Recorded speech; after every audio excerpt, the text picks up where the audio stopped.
Last কয়েক মাস উনি ঠিকমতো ঘুমায়নি আমি যতটুকু জানি। সো আই হোপ যে এই সিরিজটা শেষ হয়েছে, উনি এখন একটু আরামে কয়েকদিন ঘুমাতে পারবে।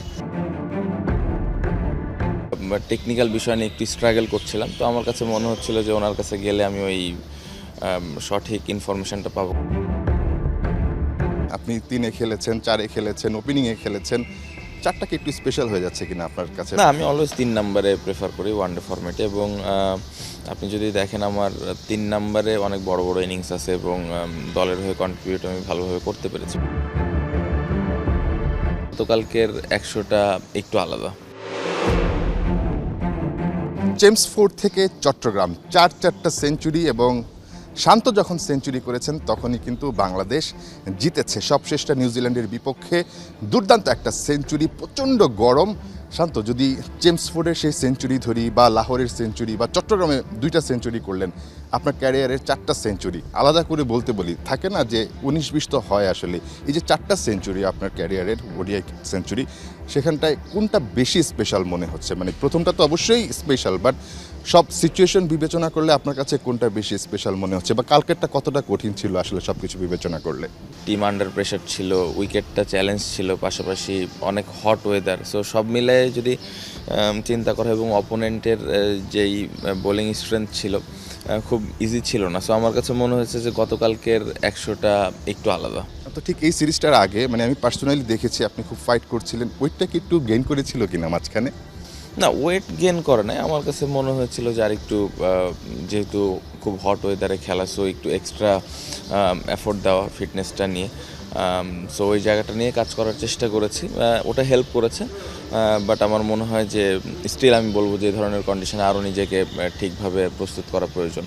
ফিটনেস নিয়ে অনেক সচেতন, বাট যদি বলি পজিশন নিয়ে, ব্যাটিং পজিশনে 4 নম্বরে ব্যাট করলেন, 2টা ব্যাক টু ব্যাক দুর্দান্ত ইনিংস বলবো, আসলে ম্যাচ উইনিং ইনিংস খেলেছেন। শান্ত, আপনাকে যদি বলি আপনি 3-এ খেলেছেন, 4-এ খেলেছেন, ওপেনিংয়ে খেলেছেন, 4টা কি একটু স্পেশাল হয়ে যাচ্ছে কিনা আপনার কাছে, বা ভাল লাগার কারণ হচ্ছে কিনা? আপনি কোন জায়গাটা কমফোর্টেবল আসলে? না, আমি অলওয়েজ ৩ নাম্বারে প্রেফার করি ওয়ানডে ফরম্যাটে, এবং আপনি যদি দেখেন আমার ৩ নাম্বারে অনেক বড় বড় ইনিংস আছে এবং দলের হয়ে কন্ট্রিবিউট আমি ভালোভাবে করতে পেরেছি। বাট এগেন এটা ক্যাপ্টেন, কোচ তাদের কল, তারা যেখানে বলবে সেখানে ব্যাটিং করার জন্য নিজেকে প্রস্তুত রাখি সবসময়। বাট আমার পার্সোনালি আমি 3-এ ব্যাটিং করতে খুবই স্বাচ্ছন্দ্য বোধ করি। বাট 4-এও কিন্তু আমরা বেশ উপভোগ করেছি আপনার ব্যাটিংটা। সেঞ্চুরিটা দুর্দান্ত ছিল, 50টাও দুর্দান্ত ছিল। যদি একদম এই সময়টাই বলি, থাকে না যে মানে সিরিজটা শুরুর আগে বা মাঝামাঝি সময় শান্ত স্পেশালি কি কারোর সঙ্গে কথা বলা হয়েছে বা কাজ করা হয়েছে? আমি সোহেল স্যারের কথা বলবো, যেহেতু স্যার অনেক লম্বা সময় ধরে আমার সাথে, আমি ওনার সাথে কাজ করছি। সো সোহেল স্যার খুব কাছ থেকে এই কয়েকটা মাস কাজ করেছেন, এবং সবথেকে মজার বিষয় হলো লাস্ট কয়েক মাস উনি ঠিকমতো ঘুমায়নি আমি যতটুকু জানি। আমার যতটুকু না অস্থিরতা কাজ করেছে, তার থেকে বেশি অস্থিরতা ওনার কাজ করে। সো ওই দিক থেকে আমি বলবো যে লাকি যে আমি প্লেয়ার হিসেবে আমার যতটুকু না প্রেশার ফিল করার কথা ছিল, ওই প্রেশারটা পুরোপুরি সোহেল স্যার নিয়ে নিয়েছে। যে না, ঠিক আছে, রান হচ্ছে না, হয়তো উনি ঠিকভাবে আমাকে কাজ করাতে পারছে না, বা কোথাও হয়তো ভুল হচ্ছে। সো ওই দিক থেকে বলবো যে আমি লাকি যে সোহেল স্যার আমার প্রেশারটা উনি ওনার উপরে নিয়ে নিয়েছে। সো আই হোপ যে এই সিরিজটা শেষ হয়েছে, উনি এখন একটু আরামে কয়েকদিন ঘুমাতে পারবে। এবং শান্ত আসলে ব্যাক করেছে, তার ফর্মে ব্যাক করেছে বলতে হবে দুর্দান্তভাবে। একটা প্রশ্ন না করলেই নয় শান্ত, মানে এখন আপনারা খেলছেন, সবচেয়ে বড় কথা আপনাদের ক্যাপ্টেন এক সময়ের তামিম ইকবাল বোর্ড প্রেসিডেন্ট আছেন, এই সময়টা তার সঙ্গে কোনো আলাপ হয়েছে কিনা, বা অ্যাজ এ কী বলবো এক্স ক্যাপ্টেন হিসেবে আপনার সঙ্গে কোনো ধরনের পরামর্শ শেয়ার করা এরকম কোনো কিছু হয়েছে কিনা, কিছু মনে পড়ে কিনা যেটা মনে হয়েছে বেশ কাজে দিয়েছে? দেখা হয়েছিল, কংগ্রেচুলেশন জানিয়েছে, ভালো ব্যাটিং হয়েছে বলছিল।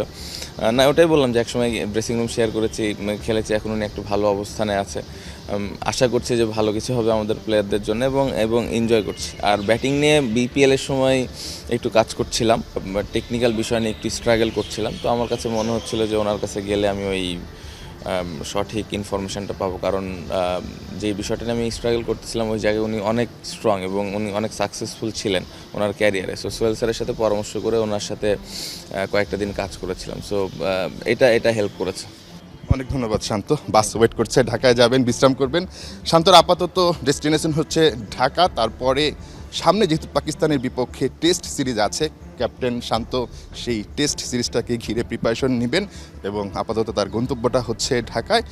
পাশাপাশি ঠিক সামনেই আবার অস্ট্রেলিয়ার বিপক্ষে ওয়ানডে সিরিজ আছে। নিঃসন্দেহে এই নিউজিল্যান্ডের বিপক্ষে পারফরমেন্সটা তাকে অনেক অনেক বেশি আত্মবিশ্বাসী করবে। বলছিলেন তার প্রিয় পজিশনটা হচ্ছে 3 নম্বর পজিশন, কিন্তু 4-এও কিন্তু দুর্দান্ত ব্যাট করেছেন, ব্যাক টু ব্যাক 2টা ভালো ইনিংস খেলেছেন। নিশ্চয়ই এই পারফরমেন্সটা অস্ট্রেলিয়ার বিপক্ষে এমনকি লাল বলেও কিন্তু তিনি আসলে কন্টিনিউ করবেন সেই প্রত্যাশাটাই করছি। যেটা বলছিলাম, পাকিস্তানের বিপক্ষে সামনেই টেস্ট সিরিজটা আছে। নাহিয়ান বিন জাসিম, 71, চট্টগ্রাম।